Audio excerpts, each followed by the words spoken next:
کتابوں کی دنیا میں خوش آمدید۔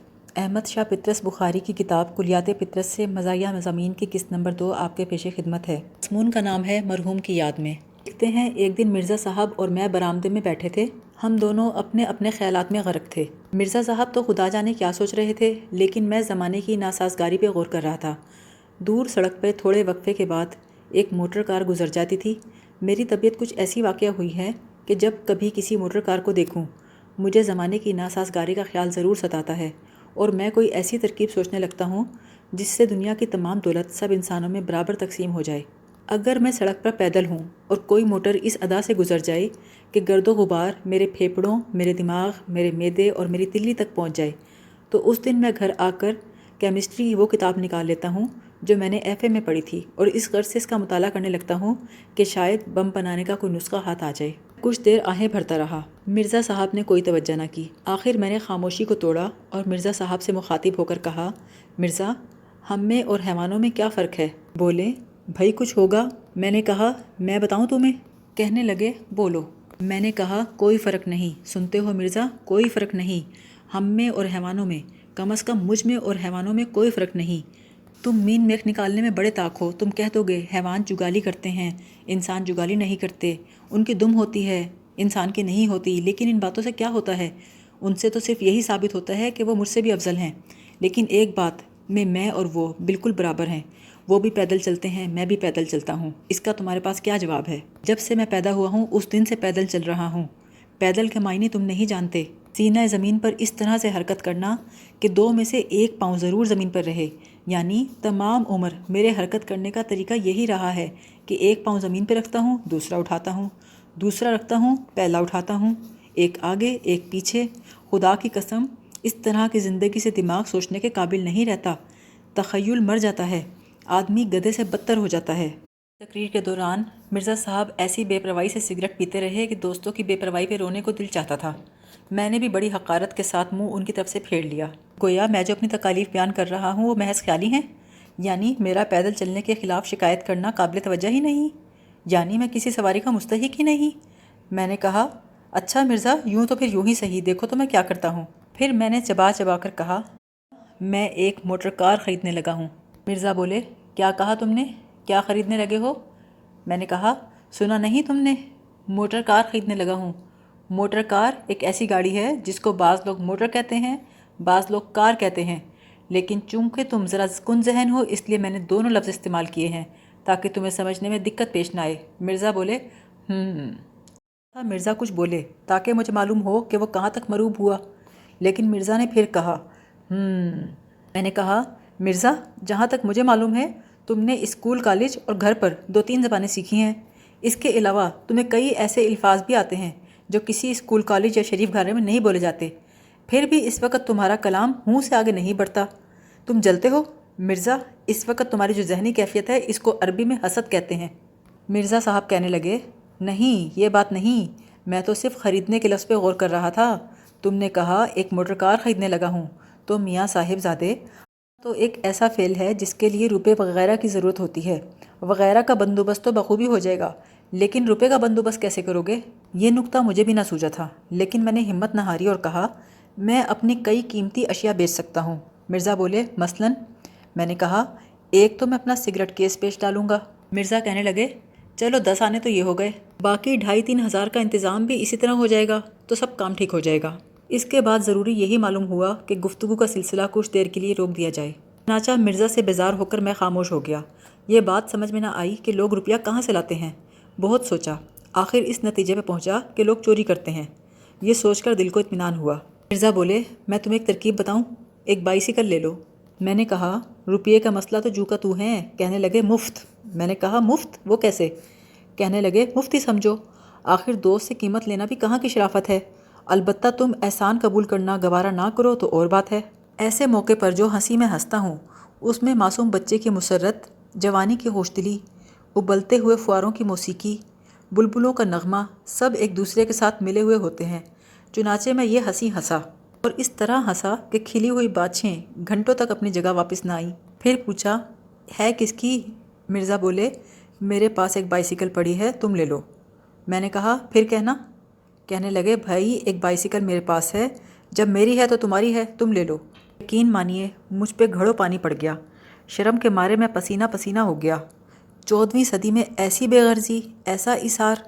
میں نے کرسی سرکا کر مرزا کے پاس کر لی۔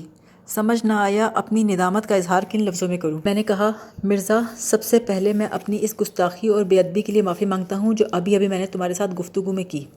دوسرے، میں آج تمہارے سامنے ایک اعتراف کرنا چاہتا ہوں۔ امید کرتا ہوں تم میری صاف گوئی کی داد دو گے اور مجھے اپنی رحم دلی کے صدقے معاف کر دو گے۔ میں ہمیشہ تم کو کمینہ، خود غرض، عیار سمجھتا تھا۔ دیکھو، ناراض مت ہو، انسان سے غلطی ہو ہی جاتی ہے، لیکن آج تم نے اپنی شرافت کا ایسا ثبوت دیا ہے کہ مجھے لگ رہا ہے میں کتنا قابل نفرت ہوں، کتنا ننگے خیال ہوں، کتنا حقیر ہوں۔ مجھے معاف کر دو مرزا۔ میری آنکھوں میں آنسو آ گئے۔ اس سے پہلے کہ میں مرزا کے ہاتھ کو بوسہ دیتا اور اپنے آنسو چھپانے کے لیے اس کی گود میں سرکتا، مرزا صاحب کہنے لگے، واہ، اس میں فیاضی کیا ہوئی؟ میرے پاس ایک بائیسیکل ہے، جیسے میں سوار ہوا ویسے تم سوار ہوئے۔ میں نے کہا، مرزا، مفت میں نہ لوں گا، یہ ہرگز نہیں ہو سکتا۔ مرزا کہنے لگے، بس اسی بات سے میں ڈرتا تھا۔ تم حساس اتنے ہو کہ کسی کا احسان لینا گوارا نہیں کرتے، حالانکہ خدا گواہ ہے، احسان کی اس میں کوئی بات نہیں۔ میں نے کہا، خیر کچھ بھی صحیح، تم مجھے اس کی قیمت بتا دو۔ مرزا بولے، قیمت کا ذکر کر کے تم مجھے کانٹوں میں گھسیٹتے ہو۔ جس قیمت پر میں نے خریدی تھی وہ تو بہت زیادہ تھی، اب تو اتنے کی رہی بھی نہیں۔ میں نے کہا، کتنے میں خریدی تھی؟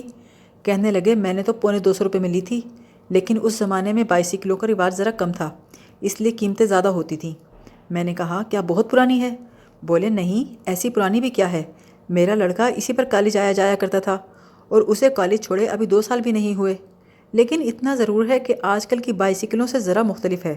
آج کل کی بائیسیکلیں تو ٹین کی بنتی ہیں، جنہیں کالج کے سر پھرے لونڈے سستی سمجھ کر خرید لیتے ہیں۔ پرانی سائیکلوں کے ڈھانچے مضبوط ہوا کرتے تھے۔ مگر 200 روپے تو دے نہیں سکتا، میں تو اس سے آدھی قیمت بھی نہیں دے سکتا۔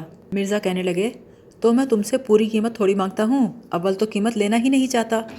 میں نے کہا، مرزا، قیمت تو تمہیں لینی پڑے گی۔ اچھا تم یوں کرو، میں تمہاری جیب میں کچھ روپے ڈال دیتا ہوں، تم گھر جا کے گن لینا، اگر تمہیں منظور ہوں تو کل بائیسیکل بھیج دینا، ورنہ روپے واپس کر دینا۔ اب یہاں بیٹھ کر میں اور تم سودا چکائیں، یہ کچھ دکانداروں کی سی بات معلوم ہوتی ہے۔ مرزا بولے، بھائی تمہاری مرضی، میں تو اب بھی یہی کہتا ہوں کہ قیمت ویمت جانے دو، لیکن میں جانتا ہوں تم مانو گے نہیں۔ میں اٹھ کر کمرے میں آیا اور سوچا، استعمال شدہ چیز کی لوگ عام طور پر آدھی قیمت دیتے ہیں، لیکن جب میں نے مرزا سے کہا کہ میں تو آدھی بھی نہیں دے سکتا تو مرزا کو اعتراض نہ تھا۔ وہ بیچارہ تو یہی کہہ رہا تھا، تم مفت لے لو۔ لیکن مفت کیسے لوں؟ آخر بائیسیکل ہے، ایک سواری ہے، فٹن گھوڑے موٹروں کے زمرے میں آتی ہے۔ بکس کھول کے دیکھا تو کل 46 روپے تھے۔ 46 روپے تو کچھ ٹھیک نہیں، 45 یا 50 ہو تب بھی بات ہے، 50 تو ہو نہیں سکتے، اور اگر 45 ہی دینے ہیں تو 40 ہی کیوں نہ دے دوں۔ جن رقموں کے آخر میں صفر آتا ہے وہ کچھ معقول لگتی ہیں، بس ٹھیک ہے، 40 روپے دے دیتا ہوں، خدا کرے مرزا قبول کر لے۔ باہر آیا، 40 روپے مٹھی میں بند کر کے مرزا کی جیب میں ڈال دیے اور کہا، مرزا، اس کو قیمت نہ سمجھنا، ایک مفلس دوست کی حقیر سی رقم منظور کرنا، اگر تمہیں توہین معلوم نہ ہو تو کل بائیسیکل بھجوا دینا۔ مرزا چلنے لگے تو میں نے پھر کہا، مرزا، کل ضرور بھجوا دینا۔ رخصت ہونے سے پہلے میں نے ایک دفعہ پھر کہا، صبح 8-9 بجے پہنچ جائے، دیر نہ کرنا۔ خدا حافظ۔ اور دیکھو مرزا، میرے تھوڑے سے روپوں کو زیادہ سمجھنا۔ خدا حافظ۔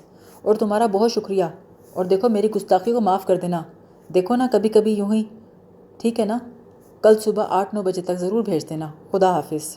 مرزا بولے، ذرا اس کو جھاڑ پہنچ لینا، تیل وغیرہ ڈلوا لینا، میرے نوکر کو فرصت ہوئی تو میں خود ہی ڈلوا دوں گا، ورنہ تم خود ڈلوا لینا۔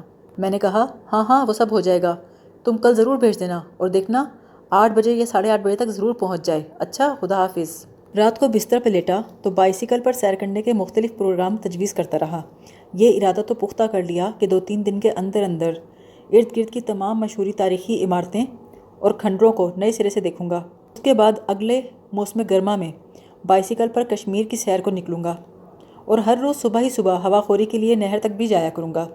شام کو ٹھنڈی سڑک پر جہاں اور لوگ سیر کو نکلتے ہیں، میں بھی سڑک کی صاف شفاف سطح پر ہلکے ہلکے خاموشی کے ساتھ سائیکل پہ گزرا کروں گا۔ ڈوبتے ہوئے آفتاب کی روشنی بائیسیکل کے چمکتے ہوئے حصوں پہ پڑے گی تو بائیسیکل جگمگا اٹھے گی، اور ایسا لگے گا جیسے کوئی راج ہنس زمین کے ساتھ ساتھ اڑ رہا ہے۔ وہ مسکراہٹ جس کا میں پہلے ذکر کر چکا ہوں میرے ہونٹوں پر کھیل رہی تھی۔ بارہا دل چاہا ابھی بھاگ کر جاؤں، اسی وقت مرزا کو گلے لگا لوں۔ رات کو خواب میں دعائیں مانگتا رہا، خدایا مرزا بائیسیکل دینے پہ رضامند ہو جائے۔ صبح اٹھا تو نوکر نے خوشخبری سنائی، حضور سائیکل آ گئی ہے۔ میں نے کہا اتنے سویرے؟ نوکر بولا وہ تو رات کو ہی آ گئی تھی، آپ سو گئے تھے، میں نے جگانا مناسب نہ سمجھا۔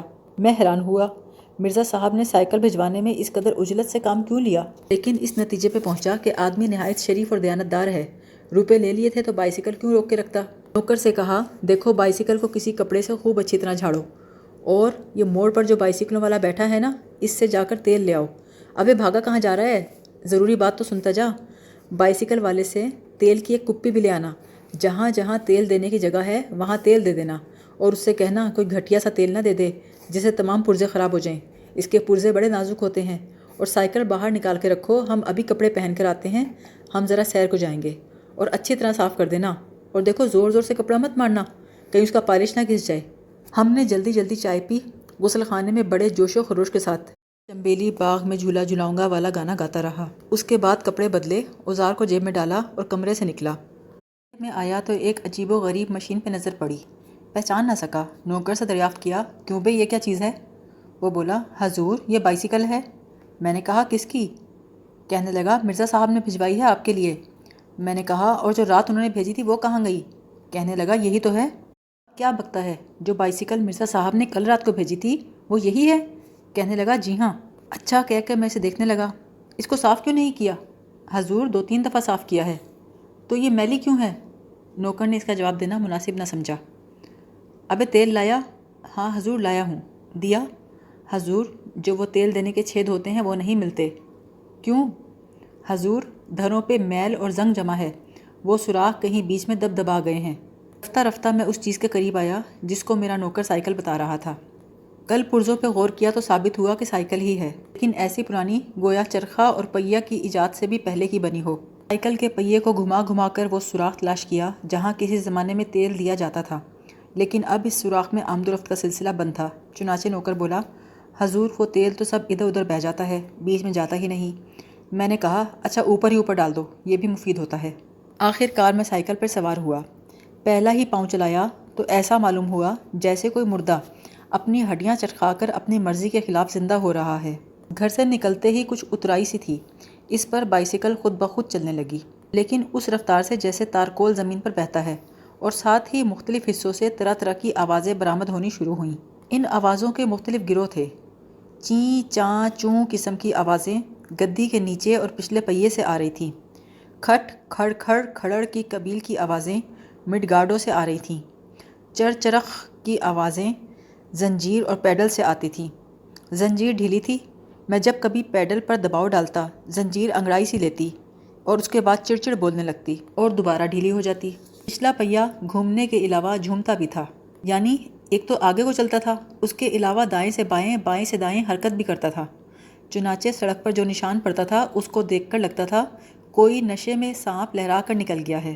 اس کے مڈ گارڈ پہیوں کے عین اوپر نہ تھے، ان کی مدد سے صرف یہ معلوم ہوتا تھا کہ انسان شمال کی سمت سیر کو نکلے اور سورج مغرب میں غروب ہو رہا ہو تو مڈ گارڈ کی بدولت ٹائر دھوپ سے بچے رہیں۔ اگلے پہیے کے ٹائر میں بڑا سا پیون تھا جس کی وجہ سے پہیہ ہر چکر میں ایک دفعہ قدرے زمین سے اوپر اٹھ جاتا اور میرا سر پیچھے کو یوں جھٹکے کھاتا جیسے کوئی متواتر تھوڑی کے نیچے مکے مار رہا ہو۔ پچھلے اور اگلے پہیے سے چوں چوں پھٹ کی صدا نکل رہی تھی۔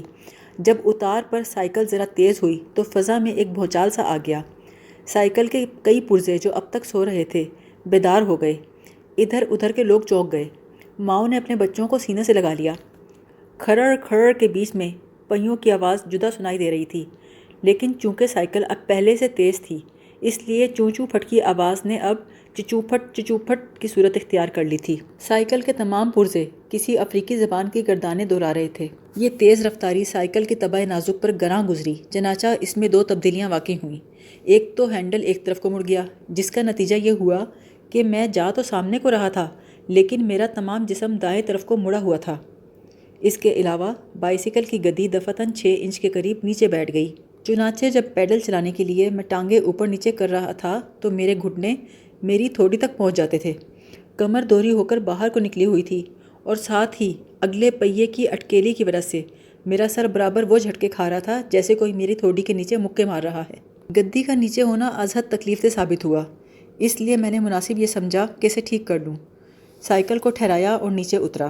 ایک لخت جیسے دنیا میں خاموشی سی چھا گئی۔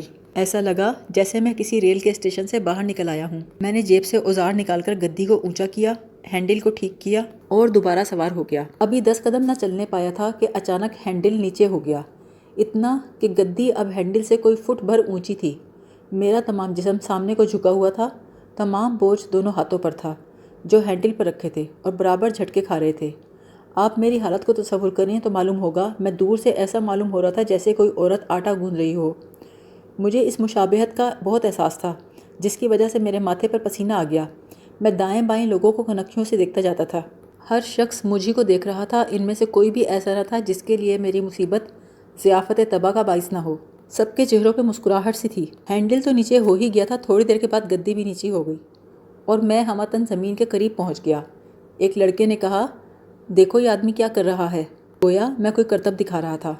میں نے اتر کر ہینڈل اور گدی کو اونچا کیا، لیکن تھوڑی دیر کے بعد ان میں سے ایک نہ ایک پھر نیچا ہو جاتا۔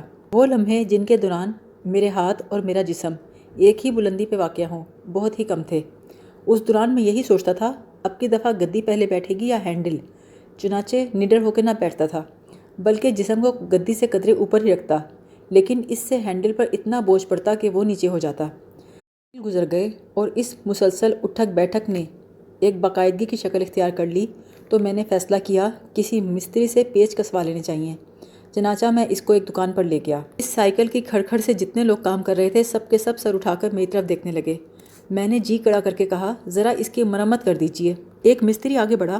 لوہے کی ایک سلاخ اس کے ہاتھ میں تھی، جس سے اس نے مختلف حصوں کو بڑی بے دردی کے ساتھ ٹھوک بجا کر دیکھا۔ معلوم ہوتا تھا اس نے بڑی تیزی کے ساتھ سب حالات کا اندازہ لگا لیا ہے۔ پھر مجھ سے پوچھنے لگا، کس کس پرزے کی مرمت کرائیے گا؟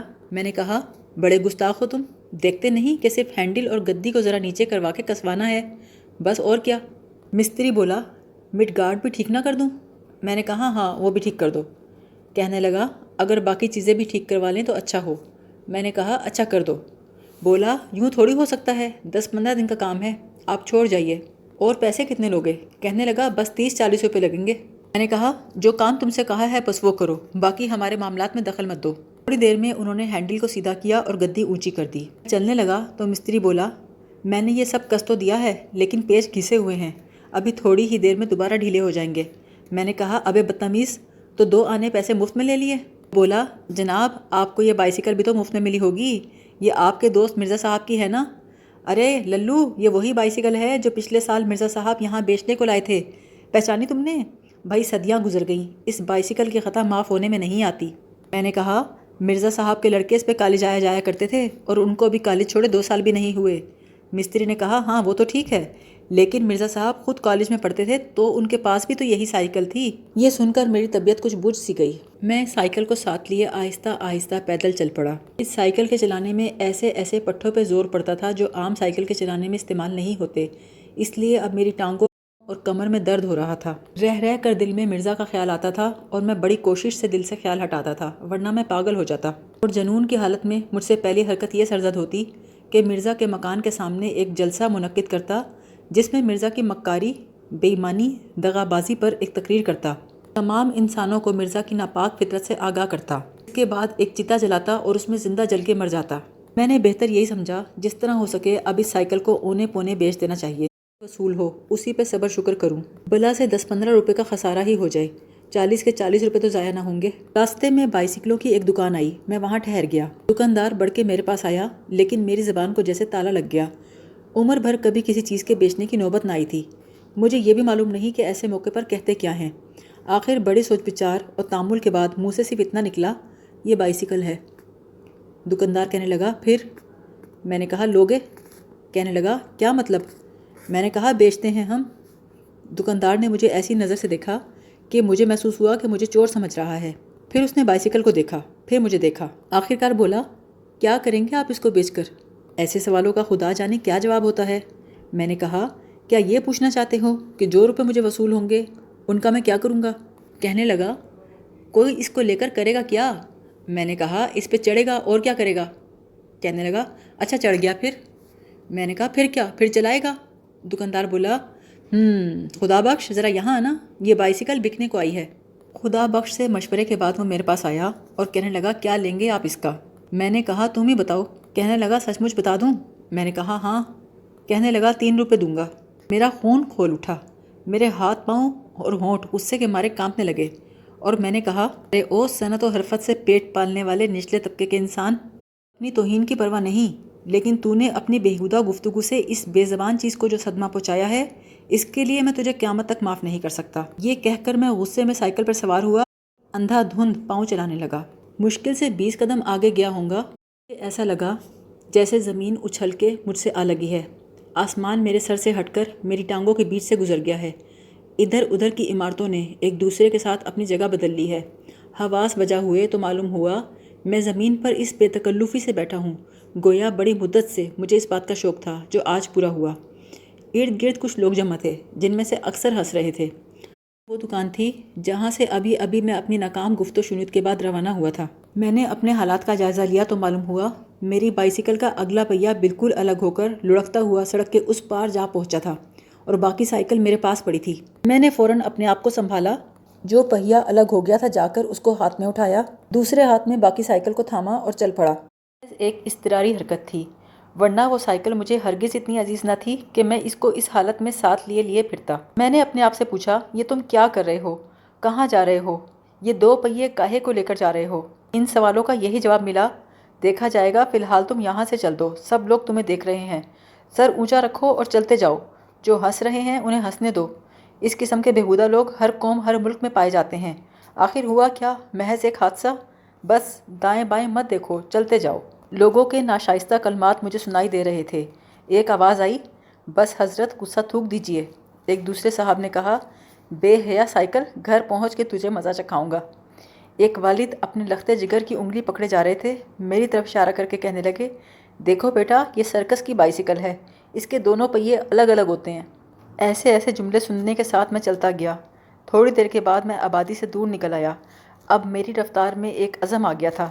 میرا دل جو کئی گھنٹوں سے ایک پیچ و تاب کھا رہا تھا اب بہت ہلکا ہو گیا تھا۔ میں چلتا گیا حتیٰ کہ دریا پہ پہنچ گیا۔